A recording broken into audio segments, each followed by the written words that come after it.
아멘. 예, 우리 옆에 또 앞뒤에 우리 4명 정도씩 꼭 바라보시면서 아까보다 더 예쁜 얼굴로 웃으면서 우리 손 꼭 잡아주면서 우리는 은혜의 백성입니다. 서로 인사하겠습니다.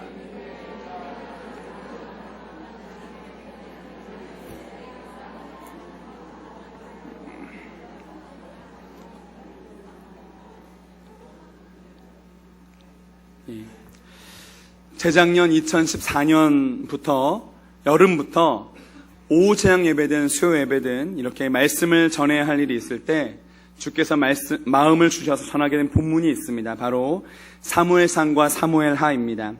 왜냐하면 이 사무엘상과 사무엘하의 말씀이 성경 전체에서 가장 암울하고 또 혼란한 영적 시대였던 그런 사사기의 시대를 넘어서 사무엘로 말미암아 시작된 영적 회복 그리고 부흥의 역사를 말씀하고 계시기 때문입니다. 사무엘의 하나님 경외함이 또 말씀의 순종함이 하나님 사람의 자존심의 이 불이 다윗에게로 옮겨붙죠. 그래서 다윗 왕으로 인해서 이스라엘 민족 전체가 하나님을 경외하는 민족으로 또 하나님의 영광을 바라보는 민족으로 다시 하나님 마음을 시원케 하는 민족으로 세워지는 과정을 말씀하고 계시기 때문입니다. 왜요? 지금의 이 시대가 사사기와 같은 시대이기 때문에 그렇습니다. 지금의 이 시대와 이 교회에 사사기와 같은 침체와 혼란의 모습이 드러나고 있기 때문에 그렇습니다. 사사기의 시대 어떠한 시대였습니까? 그때에 이스라엘의 왕이 없으므로 사람들이 자기 소견에 오른 대로 행하였더라. 무슨 이야기입니까? 그 시대 이스라엘 백성들 분명히 겉모습은 하나님 백성이었어요. 문의는 하나님 백성인데 그들의 삶은, 그들의 생각은, 그들의 결정은, 그들의 선택은, 그들의 말은 전혀 하나님 백성답지 않았다는 거예요. 하나님을 왕으로 삼지 않고 하나님의 주권을 무시하고 바로 자기 자신이 왕이 되는 그러한 삶이었습니다. 그래서 이방 사람들에게 아무 힘이 없었어요. 무시당했어요. 하나님의 능력과 떠나버린 것 같은, 그래서 행복하지 않고 늘 불안감에 시달렸던 시대가 바로 사사기의 시대입니다. 지금 우리 이 시대의 모습은 어떠합니까? 교회를 다니는 사람은 많이 있는 듯 합니다. 하지만 하나님을 경외하고 그의 말씀 앞에 철저하게 순종하는 하나님의 사람은 많지 않은 듯 합니다. 예배의 자리에 앉아있는 교인은 많은데 주님과 늘 친밀한 교제를 누리는 진정한 그리스도인은 많지 않은 듯합니다. 이 시대 암울했던 영적 시기인 사사기의 시대와 너무 많이 닮아 있습니다. 그런데 그 사사시대 이후 마지막 사사인 사무엘을 통해서 다윗을 왕으로 세우심으로 이 이스라엘 민족 전체가 하나님을 경외하는 민족으로 회복됩니다. 역사가 하나님의 영광을 보기 시작합니다. 바로 그래서 이거를 보면서 바로 그 회복의 역사, 그 변화와 그 부흥을 지금 우리 교회를 통해서 우리의 삶을 통해서 이루시고자 하는 것이 바로 하나님의 마음이구나, 하나님의 꿈이구나 깨달았기 때문입니다. 그 회복과 변화, 그 부흥의 기둥같이 서 있는 이 사무엘은 어떤 사람입니까? 다윗은 어떤 사람입니까? 그 당시 어두웠던 영적 암흑의 땅 한가운데서도 다 사람들이 하나님을 왕으로 삼지 않고 하나님을 무시하고 자기가 소견에 오른 대로 살았던 그 어두운 땅 가운데서 끝까지 주님을 찾고 찾았던, 하나님만을 주인과 왕으로 삼고 하나님을 경외함으로 하나님 말씀에 고집스럽게 순종하며 살았던 하나님의 사람들이었습니다. 그 어둠의 땅 가운데 외로운 등대와 같이, 그 물이 없는 사막 같은 땅 가운데 오아시스와 같이 하나님의 뜻을 행하는 자가 그렇게 없는 그 땅, 그 시간 가운데 하나님의 마음을 알기 위해 애썼고 하나님의 뜻을 받들었고 하나님의 말씀에 순종했던, 그래서 하나님 마음을 기쁘시게 했던 사막의 오아시스 같은 사람들이었다는 것입니다. 하나님께서 오늘 우리에게 이 사무엘과 다윗, 이 삶과 믿음을 이야기하시는 이유가 무엇일까요? 두말할 것 없이 우리에게 바로 이러한 삶이 우리 홍익교회 믿음의 식구들이 반드시 살아가야 할 믿음의 길임을 말씀하시는 것인 줄 믿습니다. 여기 이 시간 이 자리에서 함께 예배하는 우리 모든 홍익의 믿음의 식구들은 교회를 다니는 사람이 아니라 이 땅 가운데 진정한 하나님의 사람으로, 교인이 아니라 진정한 그리스도인으로 이 마지막 때 이 어두운 땅, 이 사막 같은 땅을 등대같이 혹은 오아시스와 같이 살아가게 되시기를 마음 다해 진심으로 축복합니다. 오늘 본문의 말씀은 다윗이 결국 하나님의 언약대로 온 이스라엘 12지파의 왕으로 세워지고 나서 바로 그 직후의 모습을 보여주고 있습니다. 자, 어떤 모습인가요? 한마디로 말하면 하나님께서 다윗에게 복을 그냥 쏟아붓고 계십니다. 사무엘하 5장의 말씀을 간략하게 정리하면 처음에는 다윗이 이제 유다 지파뿐만이 아니라 온 이스라엘, 사울이 통치하던 지역까지 온 이스라엘의 왕으로 등극하게 되는 모습을 보여주고 있고요. 그 다음에는 다윗이 예루살렘을 통치의 중심지로 삼고 그 예루살렘을 탈환하는 이야기가 나오게 됩니다. 그런데 그 당시 사람들에게, 이 여부수 사람들이 오래도록 살고 있던 예루살렘은 그 정복하는 일이 결코 쉽지 않은 일이에요. 불가능한 일로 여겨졌습니다. 왜냐하면 이 예루살렘은 높은 성벽 위에, 큰 벽 위에 존재하던 그런 성이었고, 그리고 주변이 깊은 골짜기로 되어 있었기 때문에 천혜의 방어력을 가진 난공불락의 성이었어요. 한 번도 정복을 당해본 적이 없는 성이 바로 예루살렘이었습니다.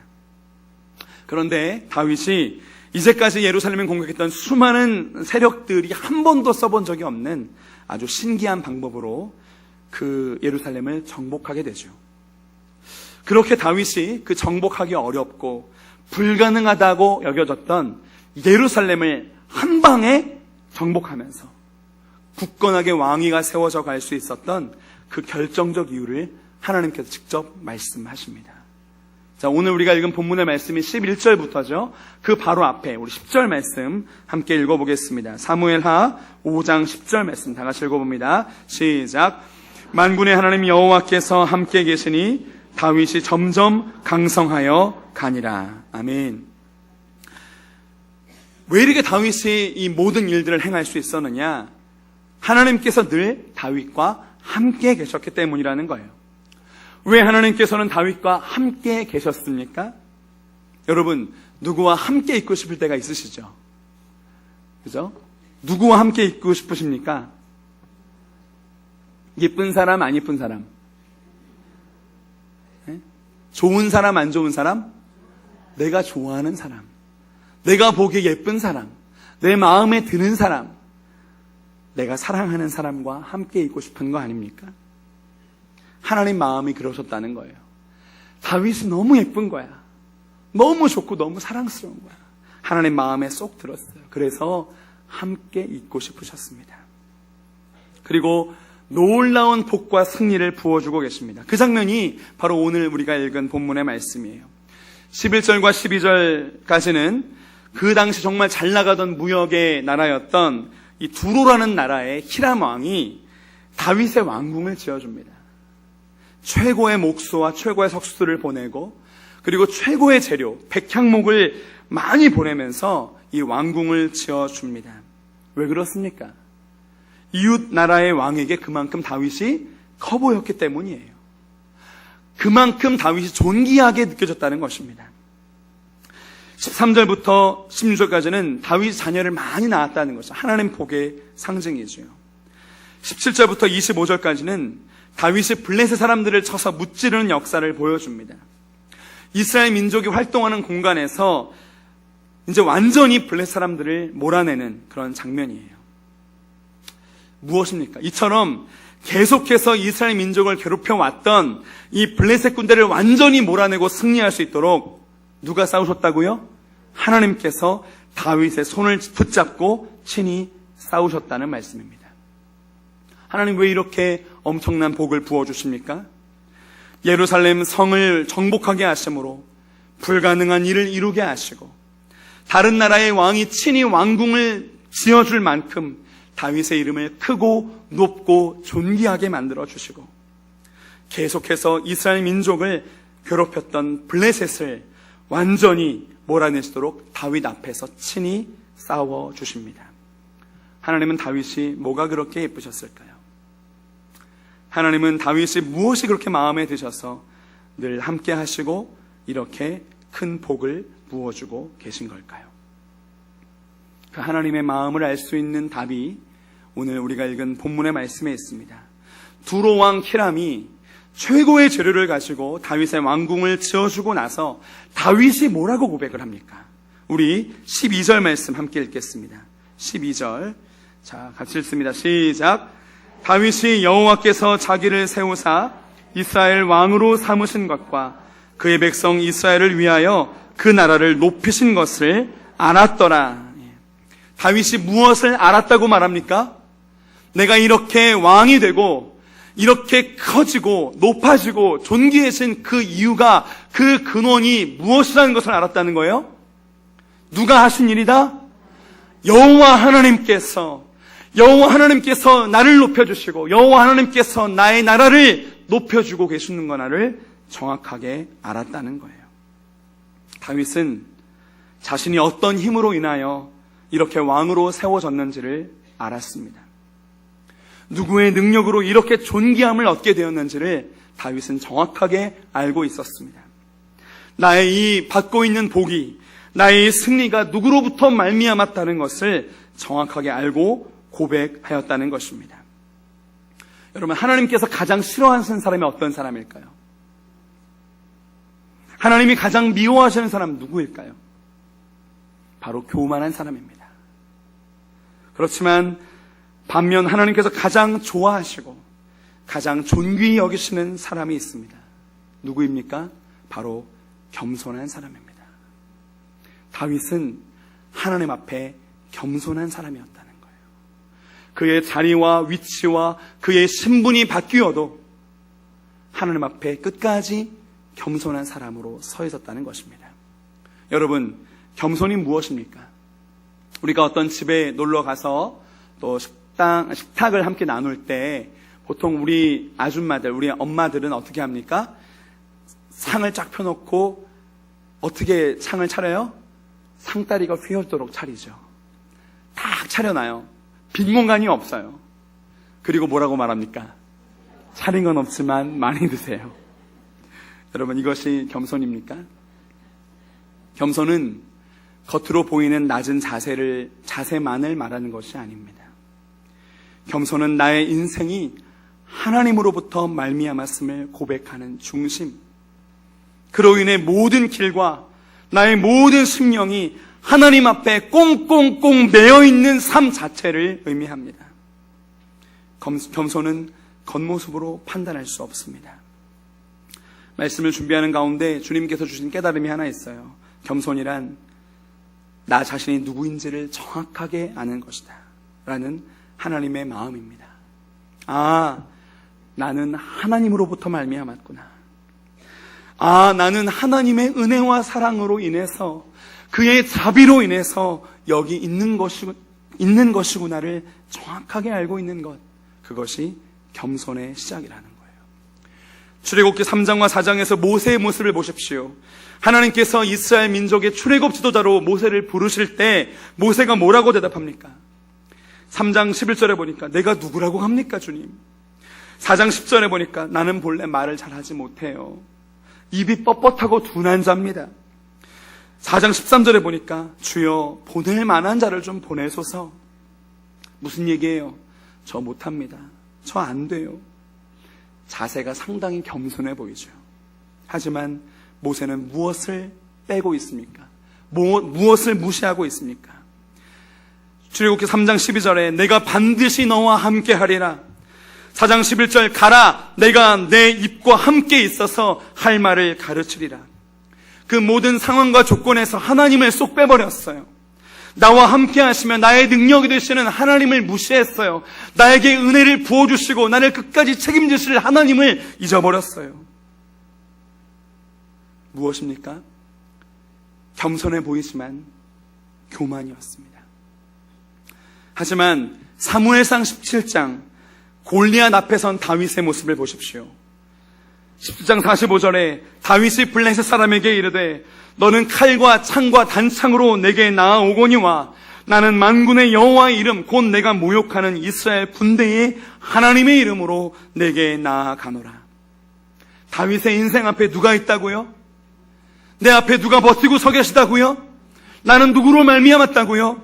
만군의 여호와 하나님으로 말미암아 내 앞에 만군의 여호와가 계심으로 내가 너에게 나아간다. 큰 소리 뻥뻥 치고 있지요. 겉모습으론 교만해 보입니다. 하지만 겸손이에요. 왜요? 다윗은 자기가 누구인지, 누구로 말미암아 존재하고 누구의 힘으로 지금 여기에 서 있는지를 정확하게 고백했기 때문입니다. 나의 힘의 근원, 나의 소망의 근원을 정확하게 고백하고 있기 때문입니다. 다윗은 도망자의 신세를 넘어서 이스라엘 전체의 왕이 되었을 때에도 내가 누구로 말미암아 왕이 되었고, 내가 누구로 말미암아 존귀함을 얻고 있고, 내가 누구로 말미암아 전쟁에서 승리하는지를 절대로 잊지 않았던 것입니다. 아버지의 집에서 초라한 양치기로 있을 때, 무시받던 막둥이로 있을 때 나를 이 민족의 왕으로 불러주신 그 하나님, 작은 물맷돌 하나를 가지고 이 골리앗 앞에 당돌하게 나아갔을 때에도 그 물맷돌 하나가 다윗의 머리를 정확하게 쳐서 승리하게 하신 그 하나님, 외롭고 두려운 삶 가운데 영혼의 친구 요나단을 허락해 주신 사랑의 하나님, 수없이 많은 사울의 살해 위협 가운데 끝까지 나를 구원하시고 인도하시고 살려주신 은혜의 하나님, 수많은 위기의 순간에 살 길을 보여주시고 인도하신 그 하나님. 다윗은 자신이 놀라운 하나님의 은혜와 사랑을 입은 하나님의 사람이라는 것을 정확하게 알았습니다. 아, 나는 100% 하나님이 주신 것으로 그 은혜 때문에 살아가는 사람이구나. 나는 할례를 받음으로 하나님께 매인, 하나님의 소유된 하나님의 사람이구나. 다른 것은 몰라도 하나님은 나를 사랑하시는구나. 이 하나님의 사랑과 은혜 앞에 자기 자신이 먼저 앞으로 드러나지 않도록 계속해서 자기 자신을 하나님 뒤에 꽁꽁 묶어둔 것입니다. 그리고 자신이 어디에 가든 이 하나님의 은혜를 절대 잊지 않았습니다. 늘 그 은혜를 주시는 하나님 앞에 엎드리는 자였습니다.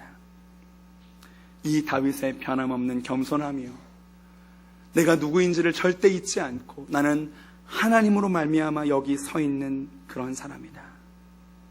이 은혜를 주신 아버지 앞에 겸손함으로 나아갔을 때 하나님이 그토록 사랑하시는, 하나님의 평생 함께 하시는 하나님의 사람으로 세워져 갔다는 것입니다.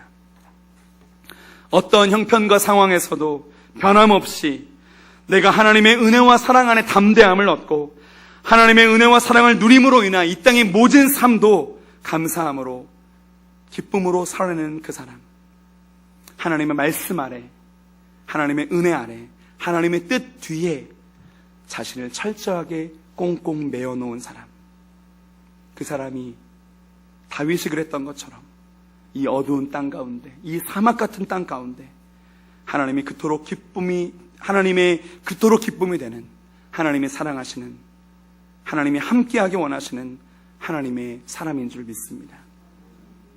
오늘 제가 설교하기 위해서, 예배 인도하기 위해서 이 강단으로 올라오는데 예배당 오는 길에서 하나님 말씀하셔요.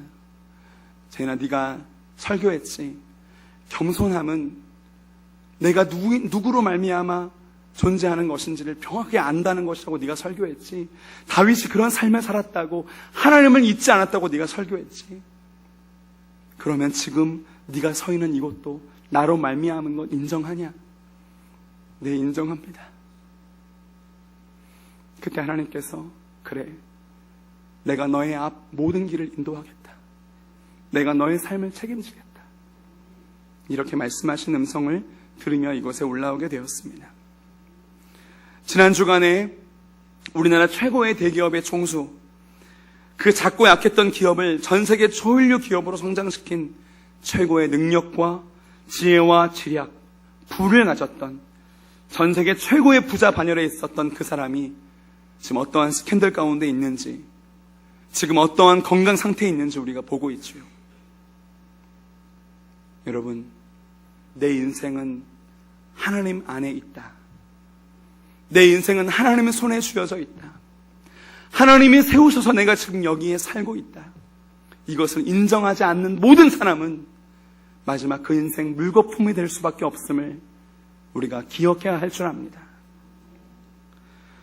수많은 소위 잘 나가던 목사님들이 단 한순간에 무너지는 것을 보게 됩니다. 왜요? 그 모든 삶에서 내 삶의 전부 되시는, 내 삶의 생명 되시는 하나님을 잊고 그 하나님 앞에 자기가 섰기 때문이에요. 하나님의 사랑과 인도하심, 그 앞에 자기가 서게 되면 이렇게 망하는 것입니다. 오늘 이 말씀 앞에서 하나님, 내가 절대로 하나님 앞에 서지 않겠습니다. 하나님 앞에 늘 겸손함으로 무릎 꿇으며 하나님의 세우심이 없이는, 하나님의 도우심이 없이는, 하나님의 은혜 없이는 저는 반드시 이 자리에서 망합니다 라고 고백하며 늘 주 앞에 낮은 자세로 나아가기를 애쓰고 또 애쓰는 하나님 백성들 되시기를 마음 다해 축복합니다. 두 번째로 하나님께서는 왜 그렇게 다윗을 예뻐하시고 사랑하시고 함께하기를 기뻐하셨을까요? 다윗은 하나님의 말씀을 기다리는 사람이었습니다. 하나님의 때를 기다리는 사람이었습니다. 하나님의 방법을 기다리는 사람이었기 때문입니다. 17절에 보니까 블레셋 사람들이 다윗을 찾으러 옵니다. 여러분, 다윗이요, 예전에 사울을 피해 도망 다닐 때는요, 블레셋 군대에 가서 비굴하게 굴었지요. 그때는 그럴 수 있어요. 그렇지만 이제는 도망자가 아니에요. 이스라엘 전체의 왕이 되었단 말이에요. 블레셋 사람들이 이 도발을 보면서 다윗은 당장이라도 군대를 이끌고 나가서 싸울 수 있었어요. 그것이 당연한 일이었어요. 그렇게 해야 되는 일이었고 할 수 있는 일이었어요.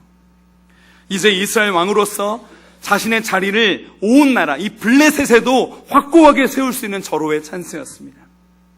그동안 도망다녔던, 그래서 너덜너덜해진 나의 자존심을 회복할 수 있는 좋은 구실의 때가 되었어요. 그러나 이 블레셋의 도발 앞에서 다윗은 어떻게 합니까? 우리 19절 말씀 같이 읽어보겠습니다. 19절 시작. 다윗이 여호와께 여쭈어 이르되 내가 블레셋 사람에게로 올라가리이까? 여호와께서 그들을 내 손에 넘기시겠나이까? 하니 여호와께서 다윗에게 말씀하시되 올라가라. 내가 반드시 블레셋 사람을 내 손에 넘기리라 하신지라. 하나님께 묻고 있어요. 하나님께 묻고 하나님의 뜻을 구하고 있어요. 그렇게 해서 다윗이 블레셋을 격퇴하죠.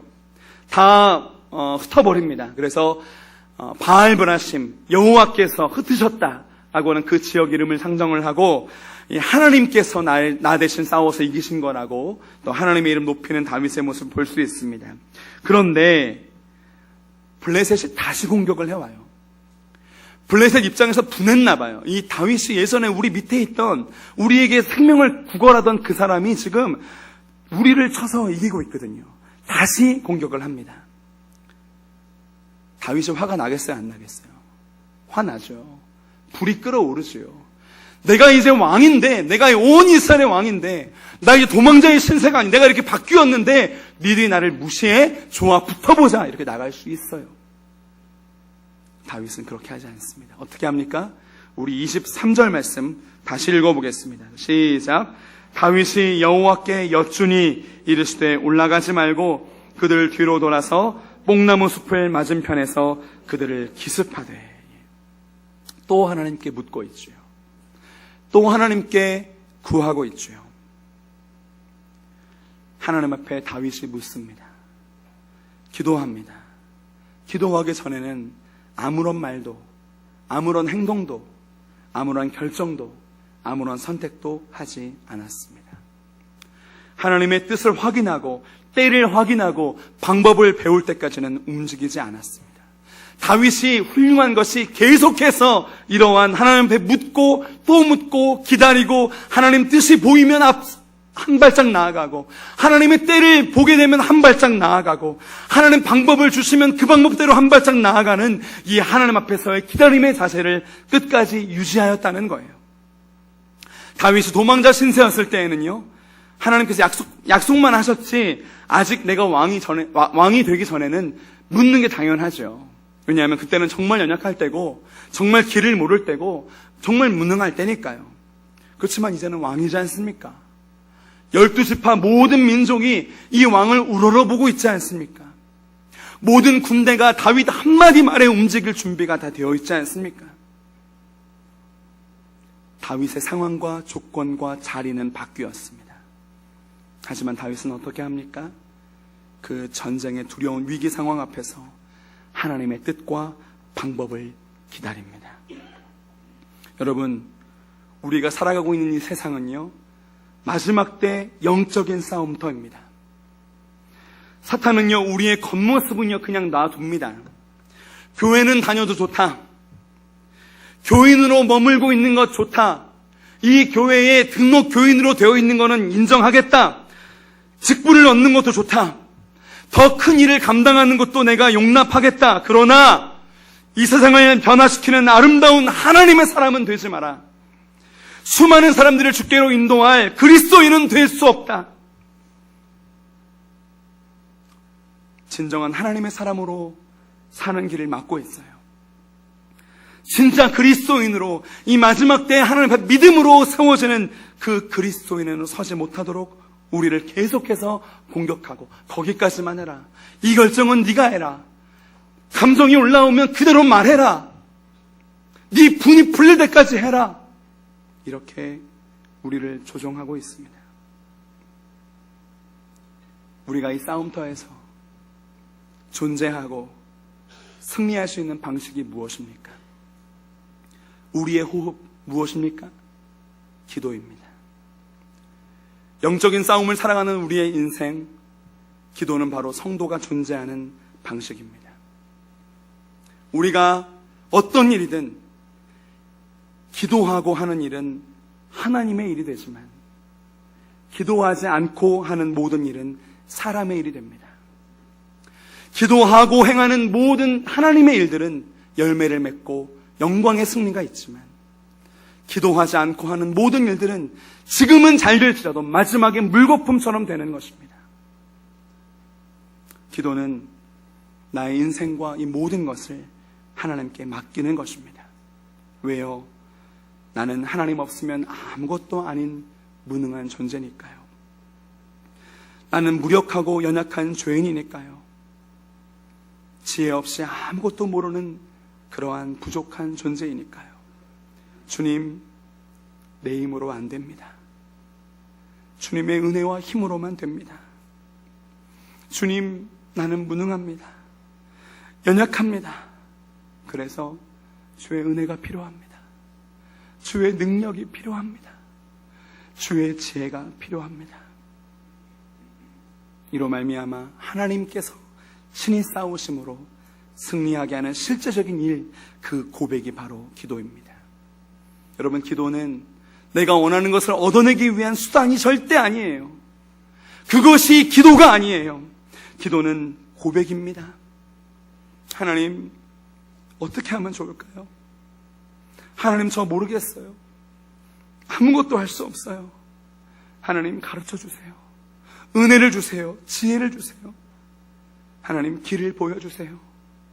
하나님이 움직이지 않으면 내 움직임이 무슨 의미입니까? 하나님이 싸우지 않으면 내 전쟁이 어떻게 승리할 수 있습니까? 하나님께 다윗이 여쭈었을 때 하나님 어떻게 하십니까? 우리 24절 말씀 다시 한번 큰 소리로 읽어보겠습니다. 24절, 자, 시작. 뽕나무 꼭대기에서 걸음 걷는 소리가 들리거든 곧 공격하라. 그때 여호와가 너보다 앞서 나아가서 블레셋 군대를 치리라 하신지라. 하나님 뭐라고 말씀하십니까? 네가 나의 뜻을 구하고 있냐? 나의 은혜를 구하고 있냐? 나의 방법을 네가 구하고 있냐? 그래, 처음에는 나가서 치는 거였지만 두 번째도 그냥 나가서 쳐도 될 텐데 네가 다시 나에게 묻고 있구나. 나에게 은혜를 구하고 있구나. 그래, 이번에는 선제 공격이 아니라 기습 공격으로 해보자. 이번에는 기습해야 된다. 여러분, 저는 좀 신기했어요. 하나님께서 이러한 아주 세미한 전쟁의 전략까지 이렇게 아주 세미하게 말씀하시는 걸 보면서 참 놀랐습니다. 여러분, 우리가 하나님 앞에 나아가서 기도할 때 하나님의 방법과 하나님의 뜻과 하나님의 길을 구하며 기다릴 때 하나님께서 우리 인생 아주 세미한 문제까지 다스려 주시고 지시하시고 인도하실 줄 믿습니다. 근데 우리만 보내시는 것이 아니에요. 뭐라 그러십니까? 그때에 여호와가 너보다 앞서 나아가서, 할렐루야! 하나님께서 우리 앞서 나아가서 우리의 문제를 치시고 우리의 문제를 해결하시고 우리의 적들을 치시고 우리의 인생을 인도하시겠다고 약속하시는 줄 믿습니다. 우리가 이렇게 내가 누구인지 정확하게 아는 겸손함으로 주 앞에 늘 엎드리는 삶을 살아갈 때, 늘 주님께서 말씀하신 그때를 기다리며 무능함을 고백하며 주의 은혜를 구하는 기도의 삶을 살아갈 때 여호와 하나님께서 우리 앞서서 행하시게 될 겁니다. 하나님께서 우리 모든 문제를 세밀하게 제시하시며 우리보다 먼저 앞서 행하실 줄 믿습니다. 여러분, 지난 주간 얼마나 기도의 자리를 사모하여 나오셨습니까? 얼마나 주의 말씀과 주의 뜻과 주의 방법과 주님의 시간을 구하며 주 앞에 은혜를 구하며 나의 무능함을 고백하며 기도의 자리 가운데 계셨습니까? 그 기도의 자리가 우리가 그리스도인인지 아니면 교회를 다니는 사람인지 나누는 지표가 됩니다. 우리 모든 선택과 결정과 우리의 말과 우리의 모든 행함이 주의 뜻을 기다림 없이 내 감정과 세상의 가치관과 이 땅의 파도를 향해서 나아간다면 우리는 마지막에 물거품처럼 우리 인생이 없어지는 것을 볼 수밖에 없을 것입니다. 기도의 자리를 회복하게 되시기를 축복합니다. 다시 새벽제단의 그 기도의 열심을 회복하게 되시기를 주의 이름으로 축복합니다. 여러분, 9시 기도에 몇 명 나오는지 아십니까? 1명, 아니면 2명, 3명 나오면 우리 저희 목사들이 뭐라 하는지 아십니까? 오늘은 많이 오셨네. 심지어는요, 1명도 없을 때도 있습니다. 여러분이 이 마지막 때에 하나님의 말씀을 기다리며 하나님의 뜻을 기다리며 세상에 수없이 많은 세파가 우리를 밀어닥치고 세상의 가치관이 우리를 밀어닥치고 너의 인생이 이렇게 너의 뜻대로 하고 너의 자녀도 너의 뜻대로 하고 너의 앞길도 너의 뜻대로 해라, 너의 감정대로 해라, 너의 판단에 맞게 해라 유혹하는 이 마지막 때의 영적인 싸움에서 고집스럽게 주의 은혜를 구하며 주의 방법을 구하며 주의 뜻을 구하며 주의 길을 구하며 기다리는 믿음의 사람들 되시기를 축복합니다. 그렇게 우리가 겸손함으로, 다윗처럼 겸손함으로 주 앞에 나아갈 때, 다윗처럼 끝까지 주님만을 기다리는 이 기다림의 사람으로 주 앞에 서 있을 때 그 모습을 하나님 사랑하시는 거예요. 그래서 늘 함께 있기를 원하시는 것입니다. 여러분, 지금 우리의 삶은 하나님께서 함께 있기를 원하시는 삶이 맞습니까? 여러분, 제가 예전에도 한번 강단에서 말한 적이 있는데, 제가 신대원 다닐 때 그때 제 아주 친한 친구가 저를 찾아서 학교로 온 적이 있어요. 그 친구는 신대원 다니지 않는 친구였는데, 저는 이제 그때 예배 시간이었기 때문에 예배를 드리고 있었고, 그 친구는 예배당 밖에서 저를 기다리고 있었습니다. 근데 그 친구가 그 신학대학교 그 공터에 앉아서 하나님께 이렇게 기도했어요. 하나님, 이 학교에 거하고 계십니까? 하나님, 이 학교 모든 사람과 함께 하고 계십니까? 이렇게 물었을 때 하나님께서 그럼 내가 여기 있는 모든 사람과 함께 하고 있다. 내가 이들과 늘 동행하고 있다. 이렇게 말씀하실 줄 알았대요. 그런데 하나님의 대답은 그것이 아니었어요. 내가 이곳저곳 옮겨 다닌다. 왜 옮겨 다니셨을까요? 하나님이 예쁘게 보시는, 끝까지 겸손함을 유지하는, 내가 누구로 말미암은지 아는 이 겸손의 사람을 찾아서요. 자기의 뜻과 자기의 방식과 자기의 감정대로 말하고 행동하고 선택하는 것이 아니라 세상에서 말하는 그 방식대로 이 파도에 휩쓸려서 결정하는 것이 아니라 철저하게 하나님의 뜻을 기다리며 하나님의 말씀을 기다리며 하나님의 방법을 기다리는 그 기도의 사람을 찾아서 하나님 옮겨 다니신 줄 깨닫게 됩니다. 여기 있는 우리 홍익의 모든 백성들의 삶이 다윗처럼, 다윗이 그 어두운 땅의 등대가 되었고 그 사막 같은 땅의 오아시스가 되었던 것처럼 철저하게 하나님 앞에 겸손함의 사람으로, 변함없는 겸손함의 사람으로, 또 고집스럽게 하나님의 방법과 때와 뜻을 기다리는 그 기다림의 사람 되시기를 마음 다해 축복합니다.